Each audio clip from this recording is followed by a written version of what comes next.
Badwam Adom TV, Badwam, Jumadino, so Medini Fia, Amankwa, Tamaklo, Medase, Omreno Adaja, Bibiano, Adom TV, any somo papa, Tim Como Winso, na Emoy Yasha, Fumu, and tea, I say Yapomu de Hon Samedi, and the Tria Masosa, Sabeya, which we are show here. Dr. George Siama Jr., Ewaha, free C4C liver specialist hospital. And I don't pay anyone by the Comway. Dog, me more quabe. I'm more official punch. The whole of this year. I very much. Yes, no crack. Wow. After I said, I'm coming here with you. Amen. Now, ready to switch. I want son where you must. Amen. Amen. Show papa. She said, I'm a liver who the room na C4C airbo. To other Roma, you knew common for liver no, you live on a shahe, and then you when you pay to them. Yes, say, Medase. Sanya Riley Okayano. Liver is a very important organ.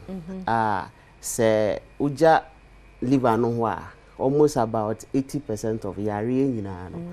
Liver no wa hoade on yare. Okay. You see anatomically liver no wa the right side of your body into the upper quadrant. Na che say uba your abdomen no sro ho kakra na e ho na wo. Emodu about 1.5 kg. Kilogram. Not just you share your body weight now. About 2.5% of your body weight. Intini modu. Na nejuma wo ye no doso. Yankopon yansem no o ma liver no ahoden bi a ono ayare a otumi sa no ho yare.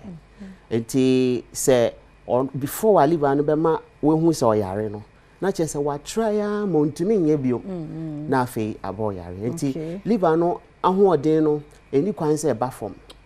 Esan se eduane bia ye bedi bia no ekoye yefun mu a ye was special vein be a friend portal vein are connected to ye yefun no ne ye intestines ne mu enti moja a nutrient wo mu a ye didi eduane mu ahoden nyina ye beje no efa yefun ne mu a na akomoja ne mu na akofa liver ne mu ansa na akọ back to yakoma na yakoma achicha ma ne peduane nyina enti se moja no ho nti a edi wa how brain nti Nyankopon yansem no wa liver no bibiti se hepatocyte meka hepatocyte a eye tissue bi a wo liver no mu a se wono mo nsa bebre a liver no eye hepatocyte ne ginsa no na wa turning into chemical bi chemical ya friend no acetylene. This type of chemical no eno an eye omodi ye plastic rubber any insecticides no nti very very harmful.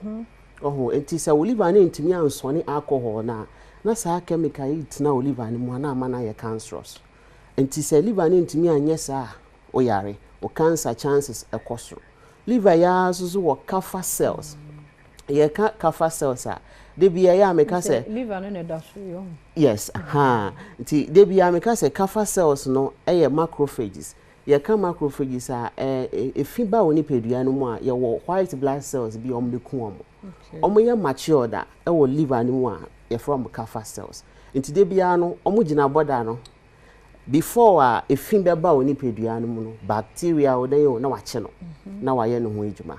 Nti wo liver no wa hoden a infection emma also bebre because o breachi ho na obetimi akwa adwen ni mu akoma problem wa adwen ni mu obetimi ama problem wa akoma ni mu ti liver na anye ho ejuma sa obenum antibiotics azo enko ye wonkofo bebre wo ho a ya kire no de wo so ye nyina ye si mendi we no medro we waye ni nyina so still infection no wo ho a che wo hwe liver na so regulate hormones ye ka hormones a ye ka ebia estrogen.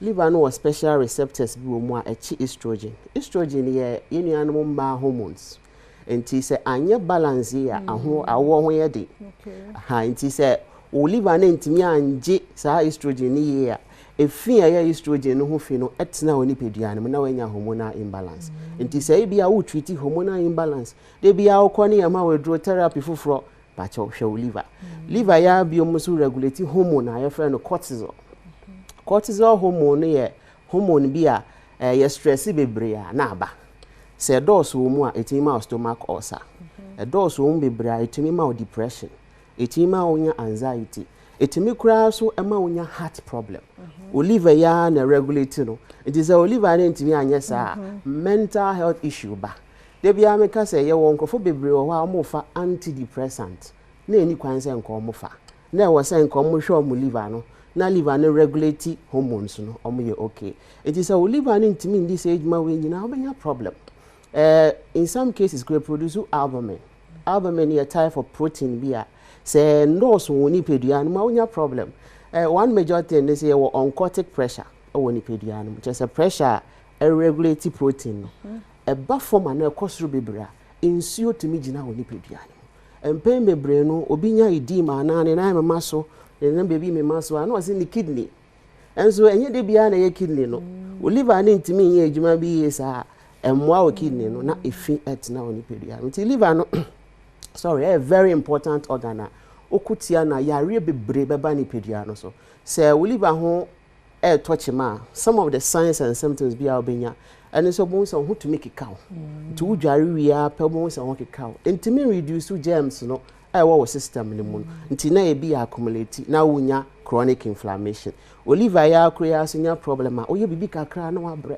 obi wo ho so kra na ne yefu na ye distended anasa ahoho no because insuo ataho liver ntimi enye insuo ni nyina nti these are very important conditions sometimes udi liver no ho agura bekọ akotwetwe aba say we obi mpa wafa pressure drop bebra check your liver opa awo check your liver ubo kidney problem check your liver no ye 80% of cases nyina nti C4C say ye nkonja liver no ho say ne tie bia treatment bia no awase ye hwe liver no ye timi ma liver na ahoden a ensuo eduane moja edro bibia afa ho so liver na ahoden wo form obetimi anum ndro bebre so enye adwumada because eno an ebeji edro no na yi mu ahoden no na odi efi na ma o kidney anase se odi ama o other organs na ba bonti ye obibi e fe no bilirubin se fi bilirubin ne dose woni pedua no anye liver ya na yipie ti se dose won abon se weni na yellow de eta fe no jaundice no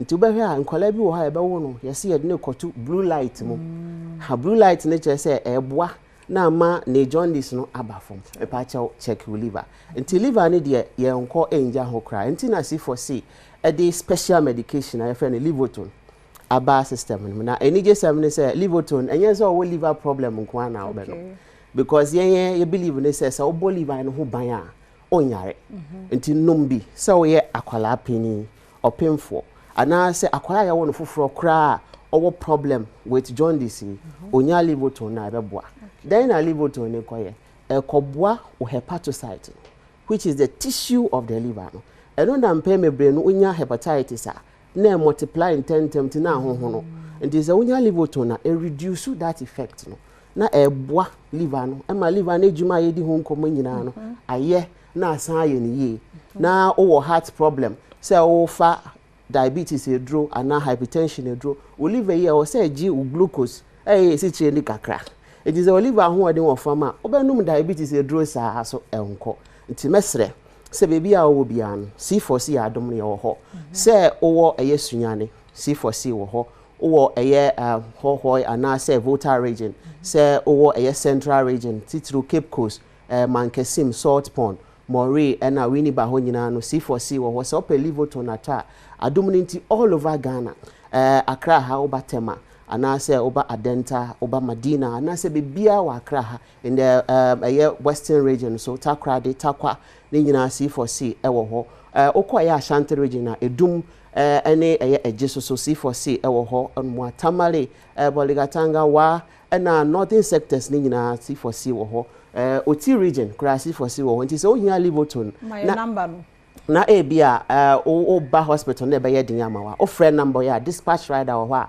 ye de ebebro ye 50% discount no so call for first 50 callers mesel free na nya 50% discount ni bi 050 00403331 050 00403331 and now say 050 00403228 050 00403228 C4C homeopathic and C4C liver specialist hospital ye giendro ni di egie treatment plans ni di nti de bia ya sema ye kan say once treated forever treated. I no pay yada obi bi ase. Yes, yeah, Dr. George Siama Junior se papa panti ufa number na bibi chire wadwen na no mo akasa.